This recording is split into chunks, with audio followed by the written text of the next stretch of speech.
अध्याय 68 वाराह महिमा वर्णन। ओम नमो नर्मदाय श्री मार्कंडेय उवाच प्रतिग्रहग्रहग्रस्ता लोभमोह विमोहिताः मज्जन्ति नरके घोरे यत्र गत्वा न निर्गताः। मुनिश्रेष्ठ श्री मार्कंडेय वदले, दानाचा स्वीकार केलेले म्हणजे मगरीने ग्रस्त झालेले व लोभमोह मोहित ब्राह्मण चोर नरकात बुडतात, जिथे गेलेले पुन्हा बाहेर येत नाहीत। हे भरतवंशोत्पन्न राजा, जरी वेदांत सांगितल्याप्रमाणे यज्ञ व तीर्थयात्रेचे सर्व फलप्राप्त ब्राह्मण असले तरी दान घेणारा मनुष्य नीच आत्म्यास क्लेश देतो।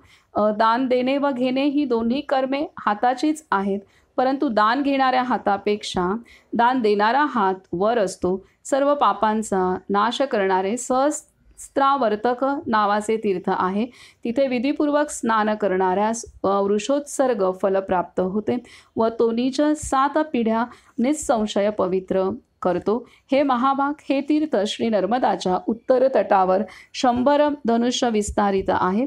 त्याच्या शेवटी कारावण आहे, जिथे अत्युत्तम अग्निष्टोम फल प्राप्त होते व स्नान करणारा स्वर्गात जातो। श्री नर्मदाच्या उत्तर तटावर अतिसुंदर सौगंधिक नावाचे वन आहे, ते पवित्र व्रतधारी ब्रह्मचारी पितर, श्री ब्रह्मदेव आदी देवता, श्रेष्ठ तपस्वी ऋषी सिद्ध चारण गंधर्व किन्नर व नागांनी सिंचित आहे। त्या वनात प्रवेश केलेला मनुष्य सर्व पापातून मुक्त होतो।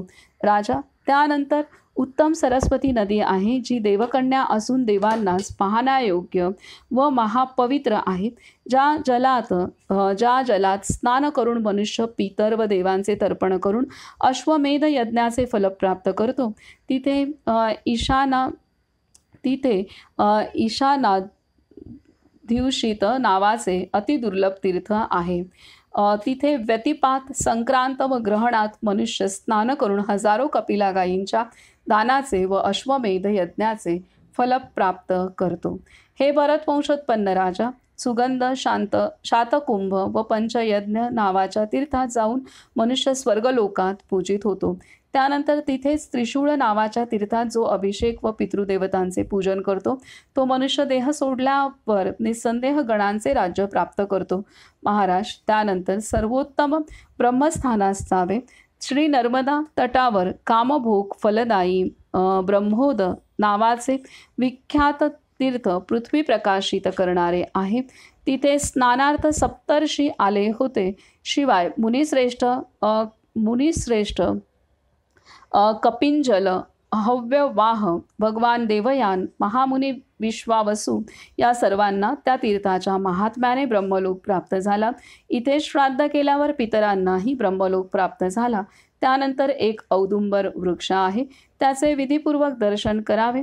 तपस्येने पाप नष्ट झालेला मनुष्य अंतर्धान पावण्याच्या अवस्थेस जातो। महाराज, त्यानंतर लोककल्याण करणाऱ्या श्री शंकराच्या दर्शनास जावे। कृष्ण पक्षातील चतुर्दशीला श्री शंकरा सन्निध जाऊन सर्व इच्छांची पूर्ती झाल्यावर मनुष्य निश्चितच स्वर्गलोकात जातो। श्री नर्मदाच्या दक्षिण तटावर अतिशय गुप्तनी महाप्रभावशाली मणिमय सिद्धलिंग आहे, जे मनुष्य पाहू शकत नाही। ते नागराज, देव, सिद्ध व नागकन्यांनी पूजिले जाते।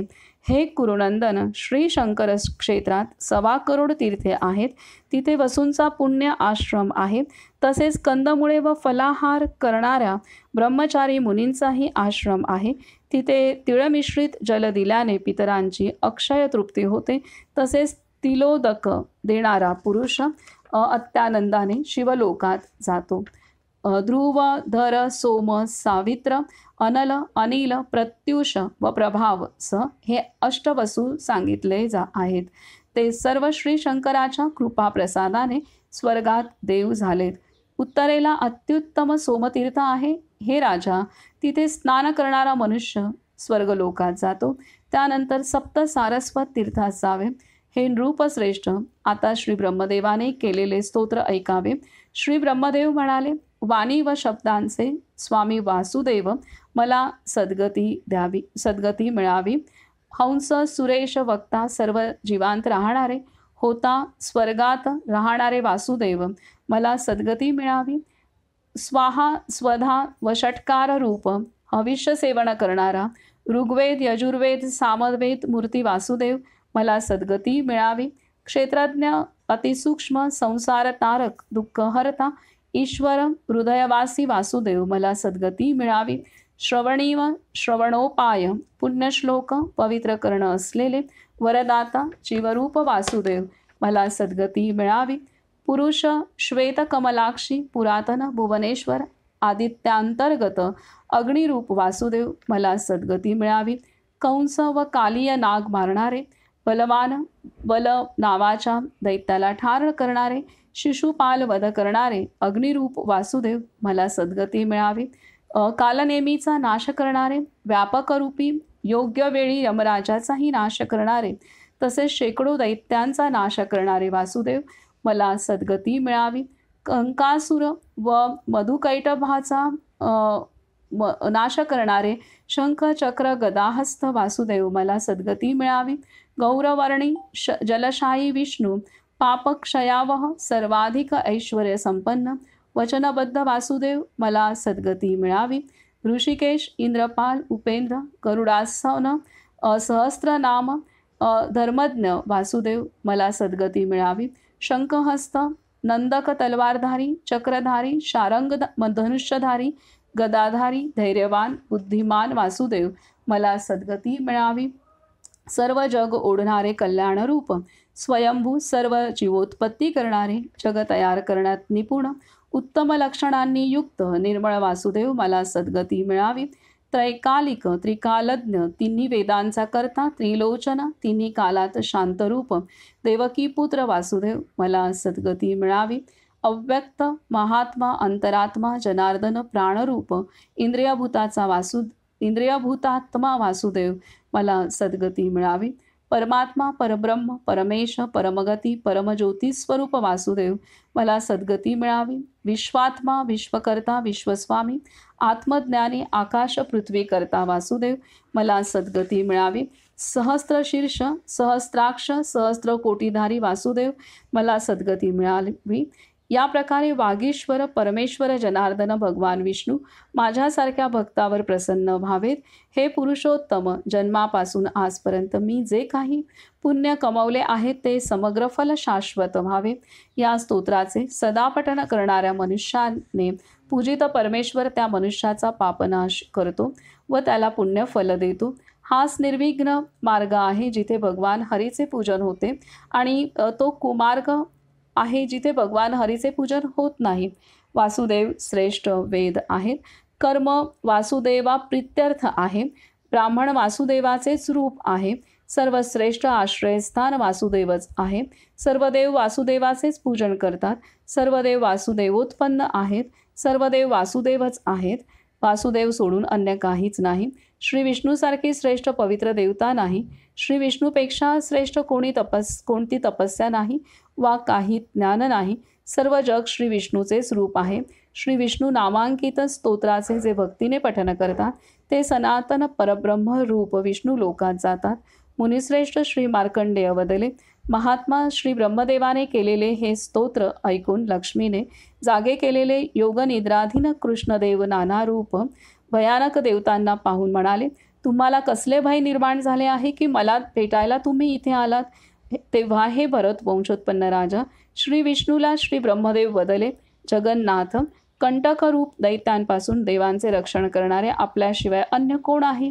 दानवांनी पृथ्वी वेढली आहे व स्वर्गाचाही नाश केला आहे. दानवांच्या भाराने दबलेली पृथ्वी पाताळात गेली. जटासूर व मयदानवाचा पुत्र जाबाली दैत्य व श्री महादेवाच्या प्रसादाने युक्त पूर्णतः बलशाली दशकोटी दैत्यांचे चक्र यावेळी चालू आहे. तेव्हा आपण पृथ्वीचा उद्धार करावा.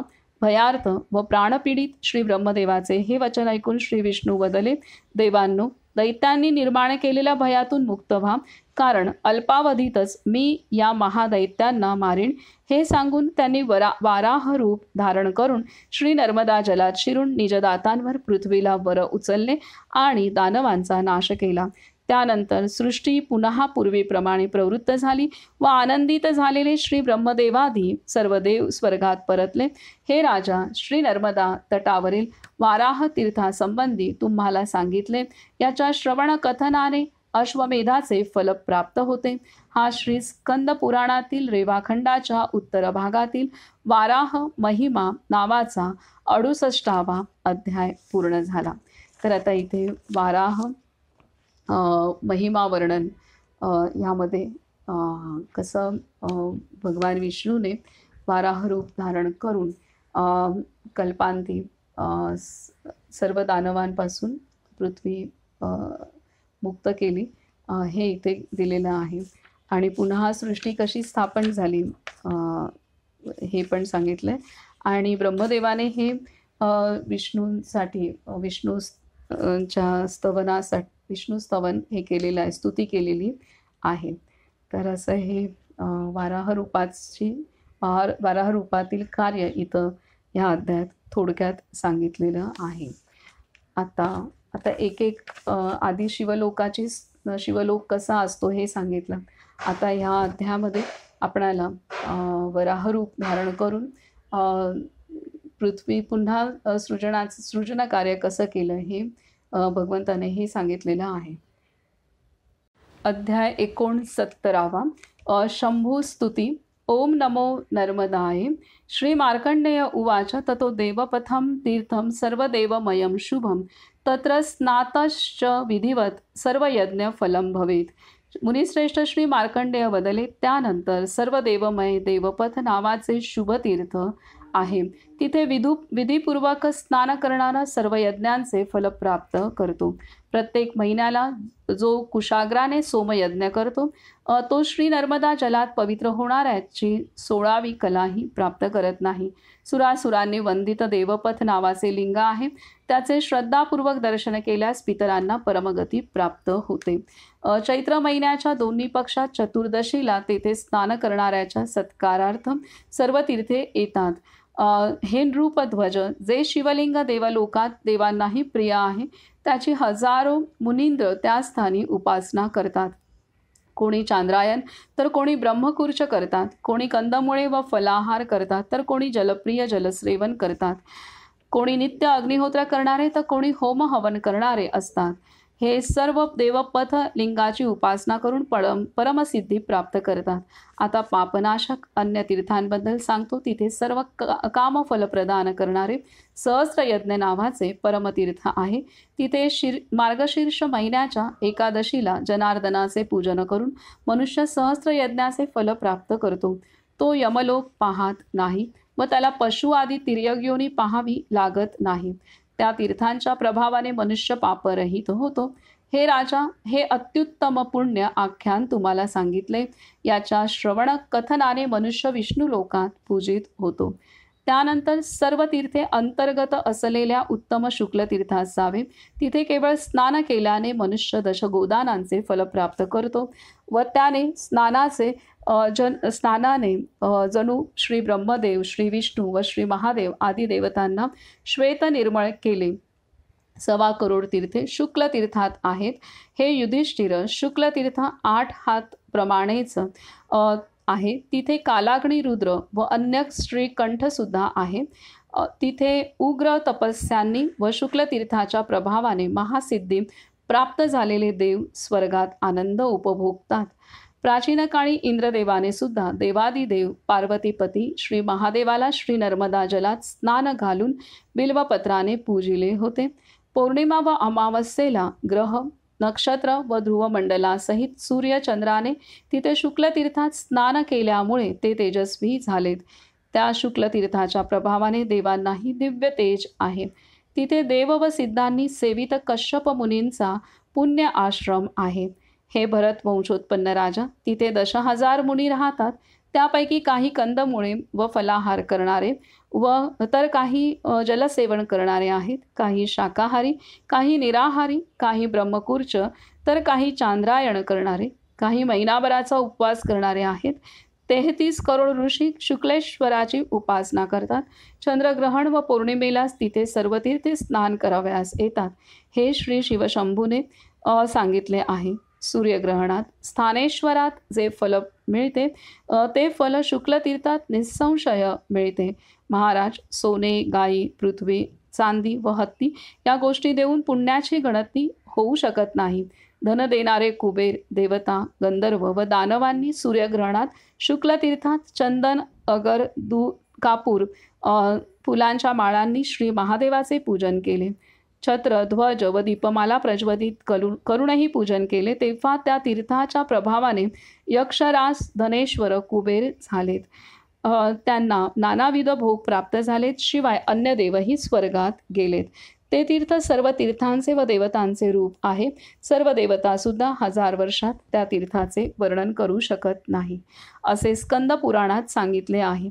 पापयोनी वा तिर्यक योनी प्राप्त, ब्रह्महत्या करणारा, मद्यपी तसेच श्री महादेवाचे निर्माल्य भक्षण करणारे या तीर्थाच्या प्रभावाने पापमुक्त होतात. तिथे स्नान व श्री महादेवाचे पूजन करणारा सर्व देव व दैत्यगणांकडून पूजिला जातो. हे राजा, त्या महापापनाशक तीर्थाबद्दल तुम्हाला सांगितले.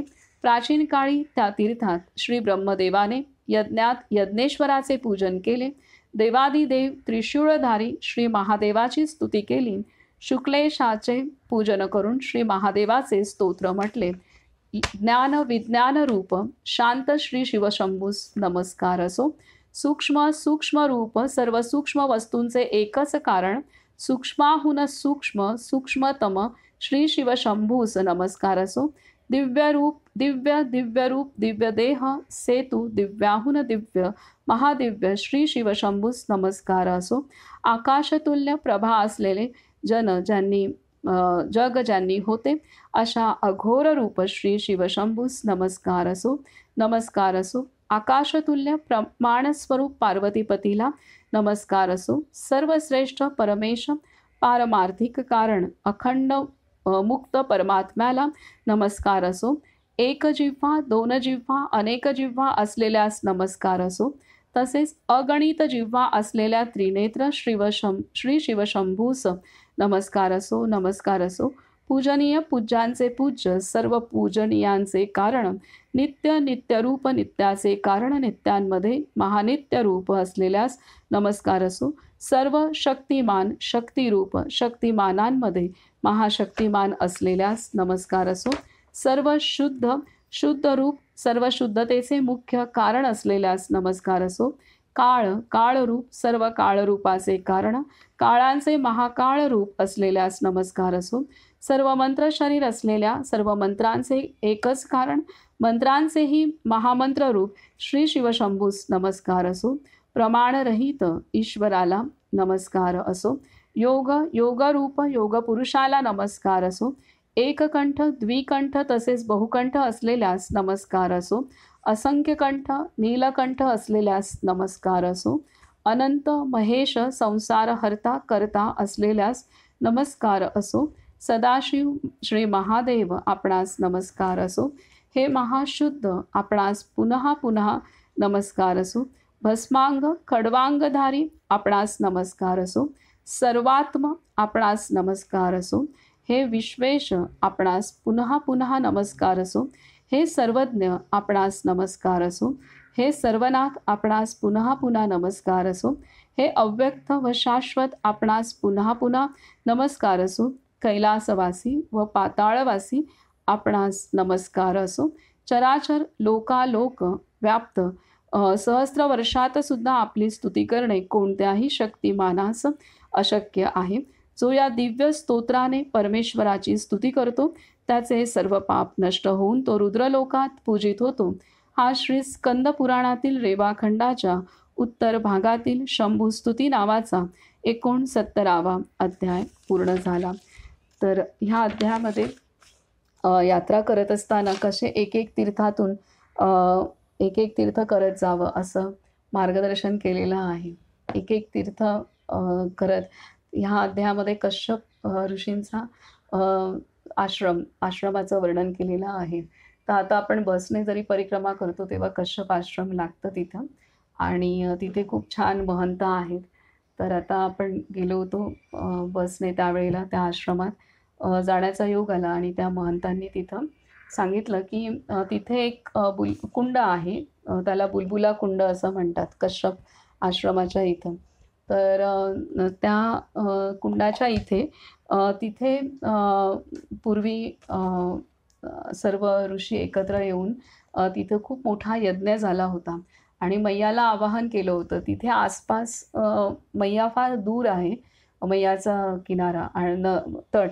तर हे असं शेतजमीन आहे. तर तिथं मैया त्या जमिनीतून बुडबुड्यांच्या रूपानं तिथं अ, निर्माण होऊन त्या शेतजमिनीच्या इथेच एक कुंड निर्माण झालेलं आहे. तर त्याला बुलबुला कुंड म्हणतात आणि आजही तिथे ते कुंडातून असे बुडबुडे येत असतात खालून असे. तर तसं हे कश्यप आश्रमाच्या इथं कुंड आहे आणि तिथं तर्पण पितरांना तर्पण पण वर्षातून एकदा असं केलं जातं. त्यासाठीचा मोठा यज्ञ केला जातो असं तिथल्या स्वामीजींनी सांगितलं. तर हे ह्या अध्यायामध्ये कश्यप आश्रमाचं पण त्यांनी सांगितलेलं आहे आणि शिवस्तुती खूप सुंदर अशी शिवस्तुती इथे केलेली आहे. या